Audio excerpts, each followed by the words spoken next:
Salut, je m'appelle Ebeni Wallace Newman, je suis ingénieur mais également formateur en informatique depuis de nombreuses années déjà, chose que je fais par passion, d'où le choix de ce thème. Alors aujourd'hui, je souhaite partager avec vous une réflexion sur l'impact de la relation enseignant-élève sur la motivation et la réussite scolaire. C'est un aspect de l'enseignement qui me tient particulièrement à cœur parce que j'ai toujours pensé que c'est un point clé à un environnement idéal à l'apprentissage et donc à la réussite. Dans mes pratiques pédagogiques, j'ai toujours considéré que les relations humaines avec les élèves étaient au moins autant importantes que les compétences techniques transmises. Malheureusement, certains enseignants négligent cet aspect, ce point particulièrement, ce qui est, selon moi, la cause du taux d'échec de plus en plus élevé en milieu scolaire. Cela me fait penser à une situation que j'ai vécue avec un groupe d'étudiants que j'ai récupéré en cours de route à cause de l'indisponibilité de leur formateur principal. Mon premier jour de classe avec ces étudiants était simplement catastrophique. Pourquoi? Parce que déjà on sentait qu'ils n'avaient clairement pas envie d'être là. L'échange était unidirectionnel, c'est moi seul qui parlais, personne ne répondait.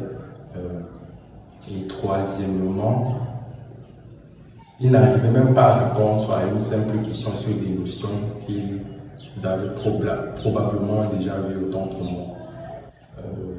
On aurait même pu penser que personne n'aimait ce cours, mais pas tout le monde quand même, ce qui a éveillé ma curiosité. J'ai donc appelé le délégué de classe, le responsable de la salle, à la fin du cours. Il m'a donc expliqué que personne n'arrivait à comprendre le cours de leur formateur principal. Et personne n'arrivait à suivre parce qu'il avançait extrêmement rapidement et il ne tenait pas compte de l'avis de ses étudiants. J'ai été surpris de ces déclarations parce que leur enseignant, leur formateur principal était un collègue que je connaissais très bien, dont je connaissais les capacités techniques. Mais après réflexion, je me suis rendu compte que c'était justement ça le problème. Il ne prenait pas le temps d'écouter, il se concentrait sur ce qu'il transmettait et pensait que c'était la bonne méthode.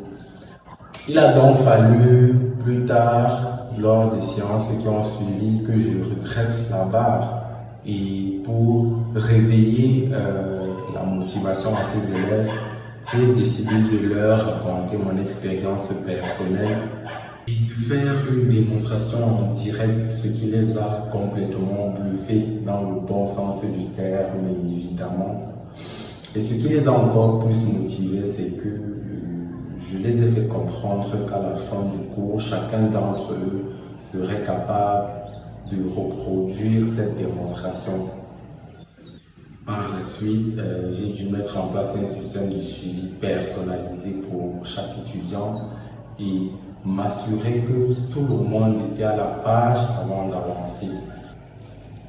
Tout ceci pour faire comprendre que cet aspect, cette relation humaine que les enseignants ont tendance à négliger envers leurs élèves est un point clé et essentiel à la réussite et à la motivation de ces élèves ou étudiants, peu importe. Il est donc important de s'assurer de la qualité de cette relation enseignant-élève en milieu scolaire, mais surtout que ça reste une relation professionnelle. Je vous remercie.